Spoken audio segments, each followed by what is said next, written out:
Hello and welcome everyone. In this lecture, I will discuss about force balance pressure gauges. First, let us discuss about the operating principle of it. The pressure measurement is made by balancing the unknown force produced by pressure under measurement against a known force. There are basically three types of gauges commonly used. First one is deadweight tester or piston gauge. Second one is ring balance gauge and bell gauge. In this lecture, I will discuss about ring balance gauge and bell gauge. Deadweight tester we will discuss later on. So let's start with the ring balance gauge. So here it is, the ring balance gauge measures the differential pressure across the gauge by force balance principle. The ring balance gauge has a maximum pressure range of 0.3 meter of water or gauge pressure, and it is used for low pressure measurement in industry. Here it consists of a hollow ring of circular cross section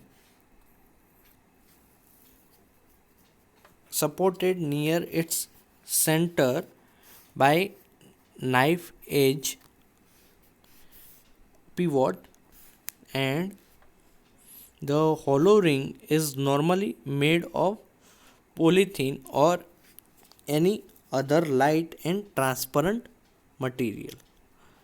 The hollow ring is divided into two partition, and it partially, here it is the partition, and partially filled with the suitable manometric fluid. Over here it is paraffin or kerosene can be used for lightness. The counterweight W here is attached at the bottom of ring, and the open end of hollow ring are connected with the two fluid system whose pressure difference is to be measured. Suppose here this is P1 and here it is P2. Between these two we have to find the pressure difference.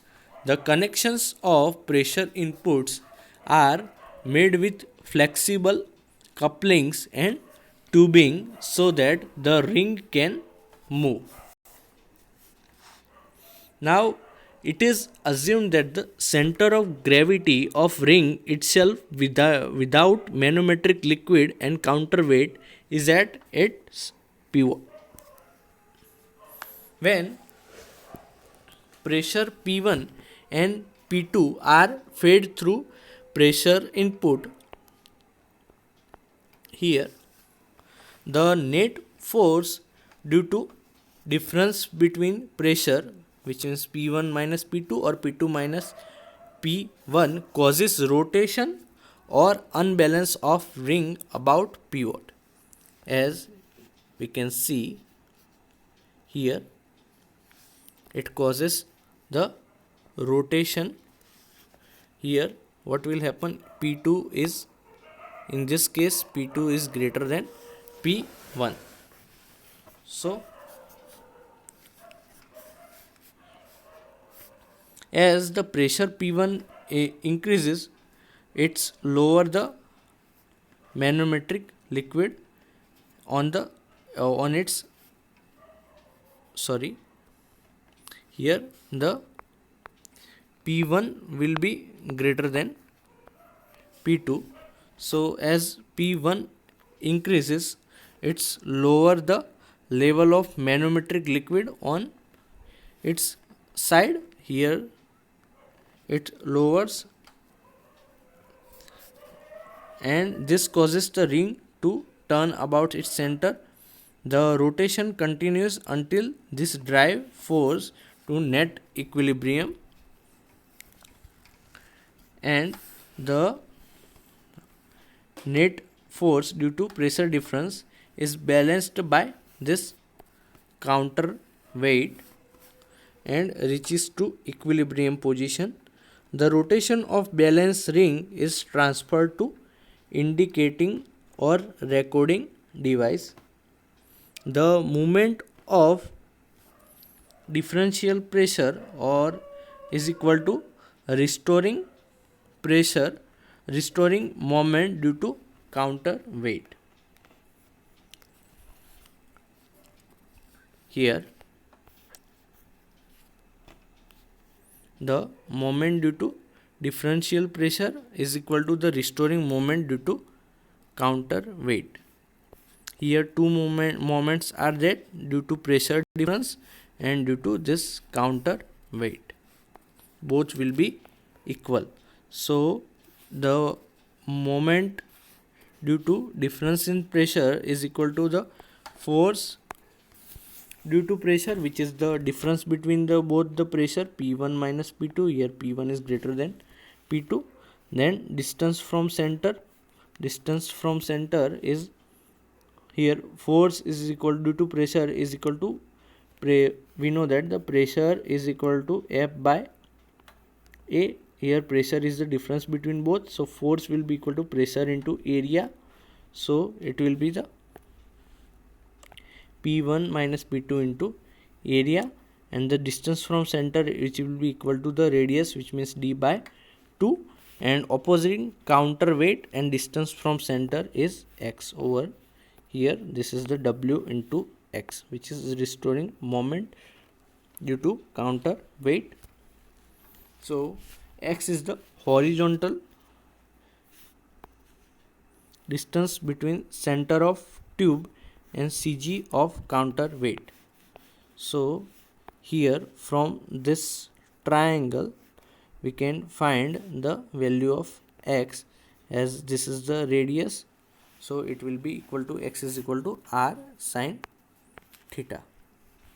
So ultimately we can find the pressure difference between both. So this was about the ring balance gauge. Next is bell gauge. Here bell pressure gauge operates on principle that the force produced by difference of pressure on inside and outside of bell is balanced against the counter weight or against the force produced by the compression of spring. Here the gauge consists of a bell suspended in,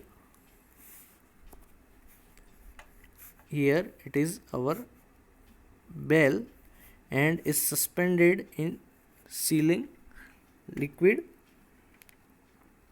and it is the sealed chamber.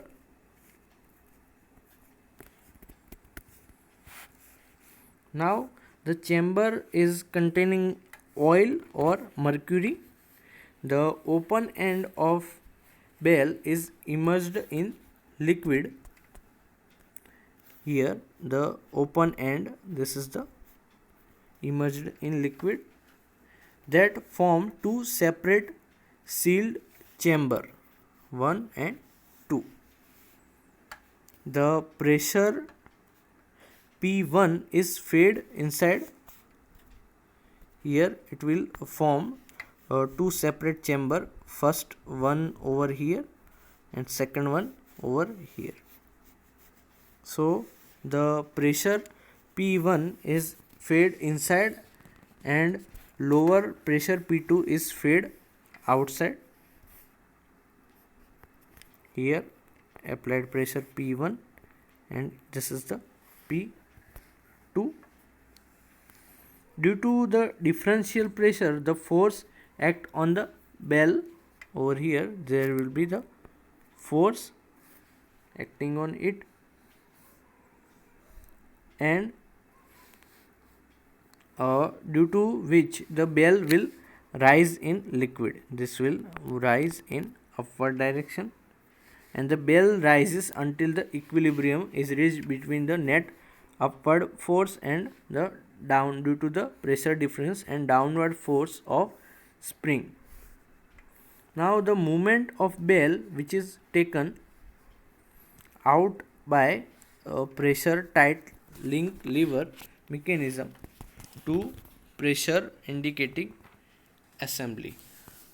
Now here let the P1 be the lower pressure inlet and P2 be the higher pressure inlet, A be the cross section area of bell and F be the spring constant, while H be the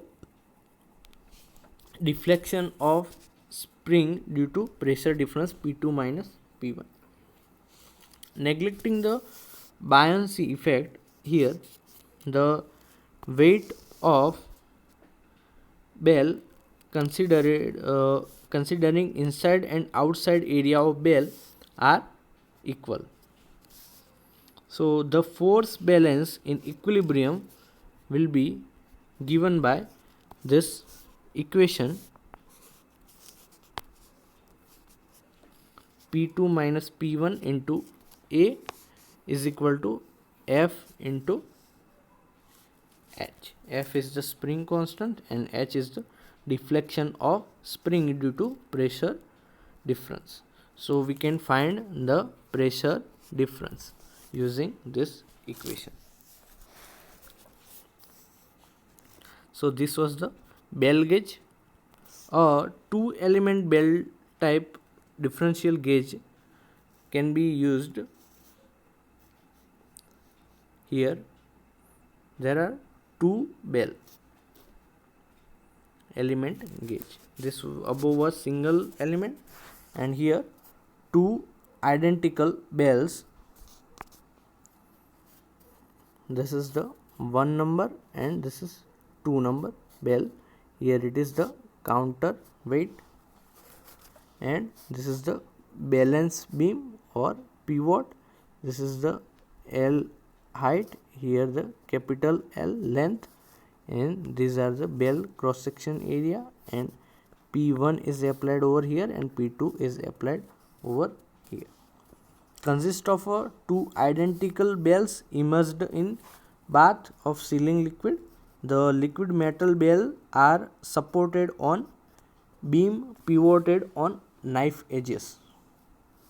This is the knife edge pivot. A counterweight W balances the deflection due to, this will balance the deflection due to pressure difference P2 minus P1. When the pressure applied to inside the bell, one bell will rise and other bell will, and the other, then the other and the position of bell will be achieved due to moment of counter weight W into X. So for equilibrium position, here will be the equation, the difference between both the pressure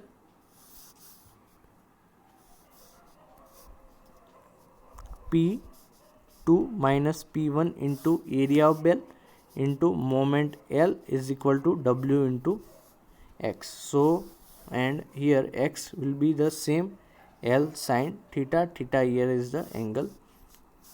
So we can find the P2 minus P1. The range of bell gauge is determined by modulus of elasticity of spring and density of the sealing liquid. For higher range, the mercury is used as sealing liquid. So this is the end of the topic. Thank you very much for watching.